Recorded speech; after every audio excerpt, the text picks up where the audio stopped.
¿Qué tal? ¿Cómo andan? Bueno, hoy vamos a hablar un poquito de empatía. La realidad es que me parece que ya casi todo el mundo sabe que es una de las herramientas más usadas en mediación. Se usa mucho también en todo tipo de negociación, en liderazgo. Y está bastante difundido esto de entender la empatía como ponerse en los zapatos del otro. La realidad es que empatía es bastante más que eso. Y es un concepto que viene desde tiempos lejanos. Ya Aristóteles, cuando concebía al hombre como ser político, social, y por lo tanto, bueno, llamado a vivir en sociedad, en tribu, en manada, en fin, y a necesitar una serie de normas que contemplen las necesidades de todos los componentes de esa sociedad, estaba teniendo una visión empática del individuo. Aristóteles tenía una frase que no hacía alusión a la empatía, pero sin embargo la describe. Decía, percibir es sufrir, y de eso se trata. Se habló no de empatía, pero del equivalente en un punto a su significado en el siglo no pasado, sino en el anterior, en Occidente como urbanismo. Y en Oriente, especialmente en Japón, que son los líderes en estas cosas, se hablaba de cortesía como una manera de adelantarse, de anticiparse a aquello que va a hacer feliz al otro, que es una manera divina de hablar de empatía. El concepto de empatía en sí aparece en el siglo XX como esta habilidad de la que hablamos hoy en día, de desarrollar una capacidad tanto cognitiva como emocional, como para poder ponerse en los zapatos del otro, ponerse en el lugar del otro, entender al otro desde su propio lugar.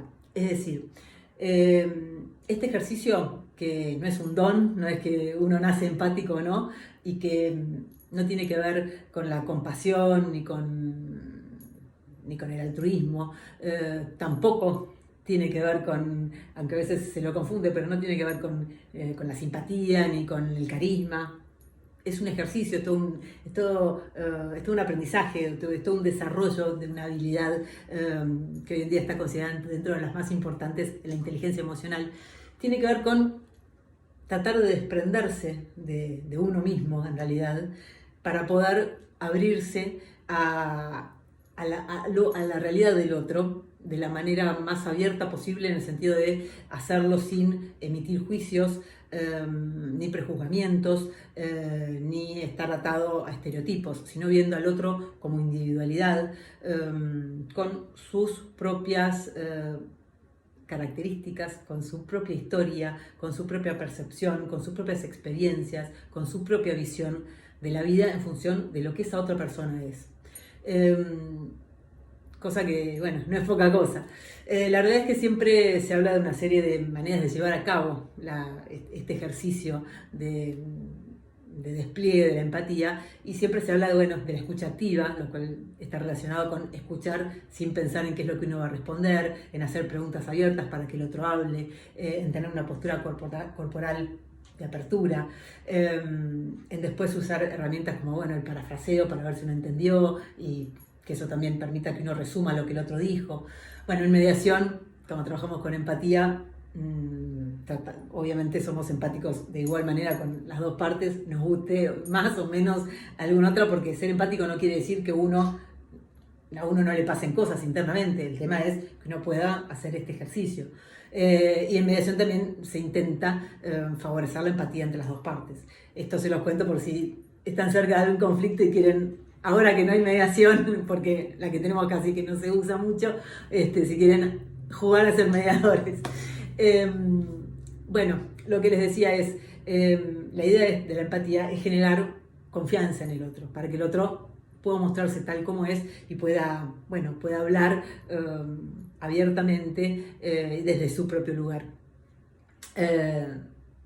En fin, ¿qué decirles de esto? La realidad es que con la empatía ganamos todos, porque, se gana a nivel social. Siempre se habla de la necesidad de empatía en cuanto a comprensión para hacer acuerdos relacionados con la paz. A nivel más concreto, que nos sirve a todos, si uno no es empático, es difícil llegar a un lugar de amor real, porque la realidad es que la empatía tiene que ver con no juzgar. Y cómo acceder al amor si uno va a estar juzgando al otro. Y por otro lado, si uno quiere pensar solamente en uno, la realidad es que siendo empático se gana muchísimo, porque se gana una vida mucho más expandida, una vida que incluye las perspectivas de otras personas, las maneras de pensar, de ver el mundo de otras personas, lo cual nos hace vivir de una manera mucho más rica. Ahora bien, ¿por qué me interesaba a mí hablar de empatía? Porque el otro día en el vivo, cuando me decían, bueno, ¿qué hacemos con una mujer que es víctima de violencia y no nos quiere contar? ¿Qué hacemos? ¿Cómo la ayudamos? Bueno, la ayudamos siendo empáticos.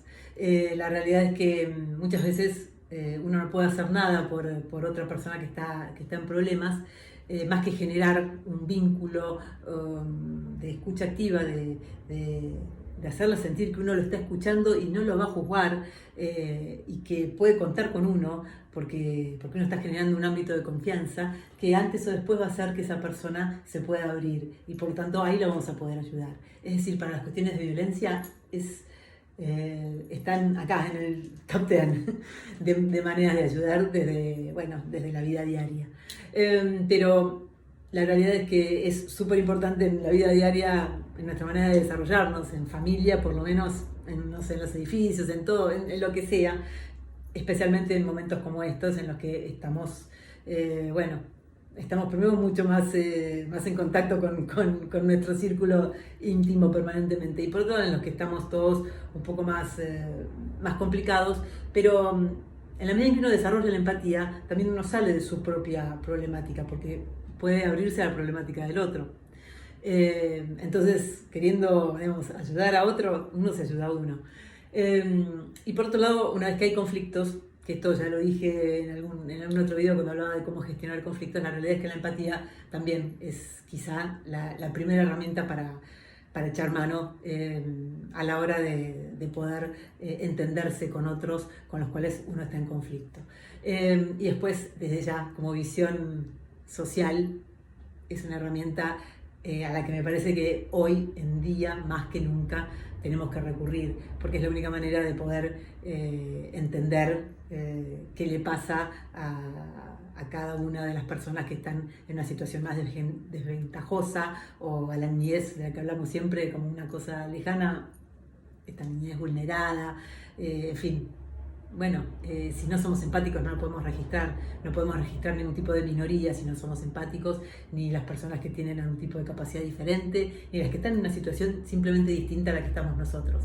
La realidad es que si vamos a hablar un poco de una cuestión más sociopolítica para volver a Aristóteles y así terminar, esta famosa grieta de la que hablamos solo se puede saldar, solo se puede unir en la medida en que podamos ser empáticos. Lo que se necesita es empatía, y creo yo también que necesitamos una mayor dosis de empatía por parte de quienes nos gobiernan en los tres poderes, quienes nos gobiernan y quienes ejercen los otros dos poderes. En la medida en que quienes están en el Ejecutivo no tengan una visión empática de cada grupo social, es muy difícil que pueda tomar medidas para que le vengan bien a todos. Lo mismo con el Poder Legislativo y con el Poder Judicial. Creo que un poder que no está trabajando es porque simplemente no está teniendo una visión empática de la sociedad a la cual le debe su funcionamiento. Dicho esto, les voy a dejar una frase que es medio eslogan, pero que me encantó porque es la que resume exactamente qué es empatía. Empatía es finalmente entender que yo podría ser vos. Es eso. Y después, bueno, a practicarlo. Les voy a dejar después en las historias algunos tips que son hasta divertidos para hacer, de cómo generar empatía, de cómo desarrollar la empatía, porque la empatía se desarrolla, se trabaja. Algunos son divertidos, así que estén atentos a las historias. Bueno, les dejo un beso, nos vemos en la próxima y gracias por haber estado ahí. Chao.